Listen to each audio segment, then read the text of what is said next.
तो चले फ्रेंड्स, हम क्रिया के बारे में अगले वीडियो पढ़े थे सीबीएसई वो लर्न सीबीएसई वेबसाइट से। बट मेरे को थोड़ा क्या है ना ठीक ठाक समझ में नहीं आया, तो मैंने सोचा कि किसी और सोर्स से पढ़ते हैं। तो चलिए साडा 24/7 से एक बार पढ़ के देखते क्या है यहाँ पर।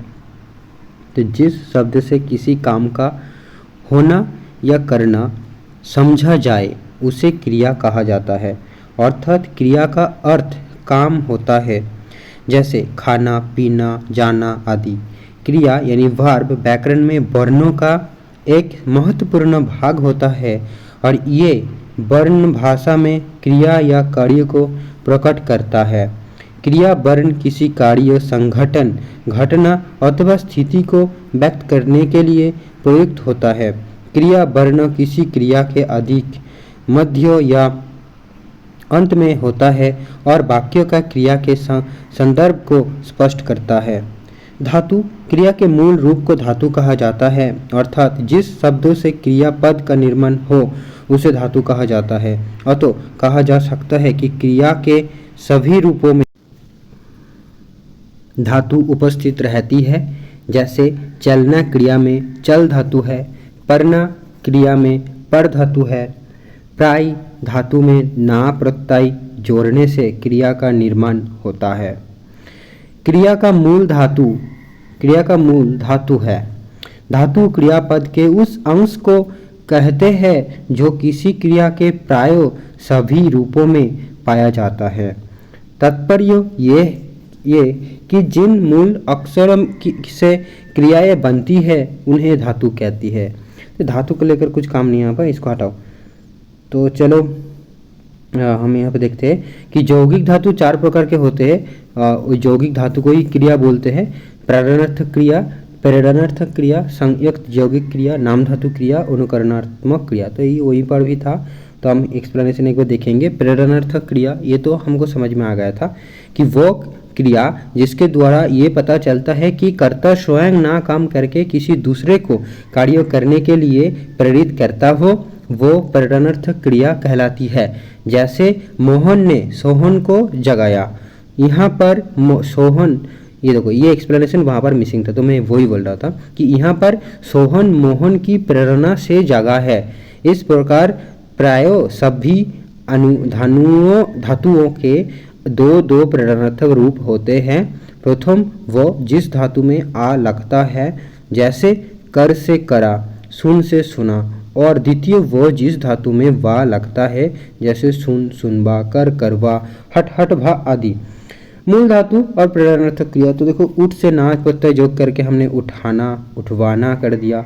देन पी से पीना, पी से ना लगा के पिलाना, पिलवाना। अरे ला कहाँ से आ गया फिर। तो कर से ना प्रत्यय जोड़ करके कराना, करवाना, सुलाना, सुलवाना। देन खाना से खिलाना, खिलवाना। तो ये सब है, ये प्रेरणार्थक क्रिया हमने पढ़े थे। अब देखो यौगिक या संयुक्त क्रिया, दो या दो से अधिक धातुओं के संयोग से जिस क्रिया का निर्माण होता है वो यौगिक या संयुक्त क्रिया धातु कहलाती है। जैसे रोना, धोना, उठना, बैठना, चलना, फिरना आदि। ये सब क्या है, यौगिक या संयुक्त क्रिया है। नाम धातु वो धातु जो स्वयं सर्वनाम या विशेषण की सहायता से बनती है, वो नाम धातु कहलाती है। जैसे बात से बतियाना, अपना से अपनाना, ऐसा ही था ना वहाँ पर भी। हाँ, गरम से गरमाना आदि।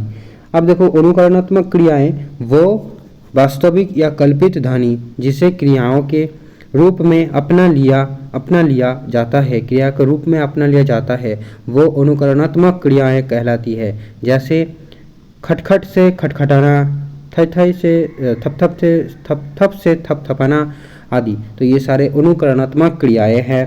क्रिया के भेद क्या होते हैं? क्रिया के मुख्य 2 भेद होते हैं, सकर्मक क्रिया, अकर्मक क्रिया। सकर्मक क्रिया वैसी क्रिया जिसके साथ कर्म से होती है या कर्म होने की संभावना होती है तथा जिस क्रिया का फल कर्म पर पड़े उसे सकर्मक क्रिया कही जाती है। जैसे राम आम खाता है, इसमें तो ये एक्सप्लेनेशन वहाँ पर नहीं था। राम आम खाता है, इसमें खाना क्रिया के साथ आम कर्म है। ठीक है, खाना क्रिया है, आम क्या साथ आम जो है कर्म है, मोहन पढ़ता है, यहाँ पढ़ना क्रिया है के साथ पुस्तक कर्म की संभावना बनती है। तो संभावना क्या पढ़ता है, पुस्तक पढ़ते होंगे, तो मोहन पढ़ता है, पढ़ता पढ़ना हो गई क्रिया, ठीक है। ओके, तो क्रिया ही हम, तो यहाँ पर देखो सकर्मक क्रिया ऐसा होता है कि मोहन पढ़ता है, और ठीक है, राम आम खाता है, ऐसे। देन अकर्मक क्रिया, सो वैसी क्रिया जिसके साथ कोई कर्म ना हो तथा क्रिया का फल कर्ता पर पड़े उसे अकर्मक क्रिया कही जाती है। जैसे राम हंसता है, तो यहाँ पर देखो हंसता है, तो इस वाक्य में कर्म का अभाव है तथा क्रिया का फल राम कर्ता पर पड़ रहा है।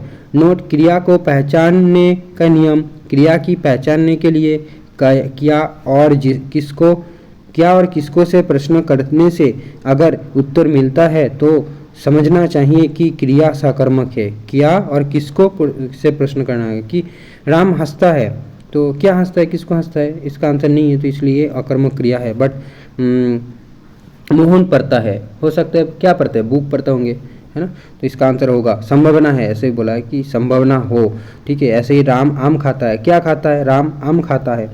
ओके, जैसे राम सेब खाता है, इस वाक्य में प्रश्न करने पर कि राम क्या खाता है, उत्तर मिलता है सेब, अतो खाना सकर्मक क्रिया है। सीता सोई है, इस वाक्य में प्रश्न करने पर कि सीता क्या सोई है, उत्तर कुछ नहीं मिलता। सीता किसको सोई है, इसका भी कोई उत्तर नहीं मिलता है, अतो सोना क्रिया अकर्मक क्रिया है। क्रिया के कुछ, तो ये शॉर्टकट आपको याद रखना है कि क्या और किससे, इस दो शब्द से प्रश्न, ये दो प्रश्न करना होगा। अगर उत्तर मिल गया तो सकर्मक है, अगर नहीं मिला तो अकर्मक है। क्रिया के कुछ अनुभेद है, जैसे सहायक क्रिया, वह क्रिया जो मुख्य क्रिया के साथ प्रयुक्त होकर वाक्यों के अर्थों को स्पष्ट एवं पूर्ण करने में सहायता प्रदान करती है, वो सहायक क्रिया कहलाती है। जैसे मैं बाजार जाता हूँ, यहाँ जाना मुख्य क्रिया है तथा हूँ सहायक क्रिया है। देन पूर्वकालिक क्रिया, वह क्रिया जिसके द्वारा कर्ता एक क्रिया को समाप्त कर दूसरी क्रिया को प्रारंभ करता है, तब पहली क्रिया को पूर्वकालिक क्रिया कहा जाता है। जैसे श्याम भोजन करके सो गया, यहाँ भोजन करके पूर्वकालिक क्रिया है जिसे करने के बाद दूसरी क्रिया सो जाना संपन्न की है, ठीक है। देखो इतना एक्सप्लेनेशन जरूरी है। अब नाम बोधक क्रिया, तो वो क्रिया जो संज्ञा अथवा विशेषण के साथ जुड़ने से बनती है, संज्ञा या विशेषण के साथ जुड़ने से बनती है, उसे हम नाम बोधक क्रिया बोलते हैं। जैसे लाठी एक संज्ञा है और क्रिया मारना, तो लाठी मारना, मारता क्यों लिख दिया, लाठी मरना होगा ना, लाठी मरना, तो ये होगा आपका नाम बोधक क्रिया। पानी से खोलना, तो सॉरी खोलना नहीं, खोलना क्रिया है और पानी संज्ञा है, तो दोनों मिलाकर पानी खोलना, ये होगा नाम बोधक क्रिया। अब विशेषण के साथ देखो, विशेषण है दुखी, दुखी के साथ क्रिया होना, तो दुखी होना, ये पूरा जो है नाम बोधक क्रिया है। अनेकार्थक क्रियाएं, किसी वैसी क्रियाएं जिसका प्रयोग उनके अर्थ में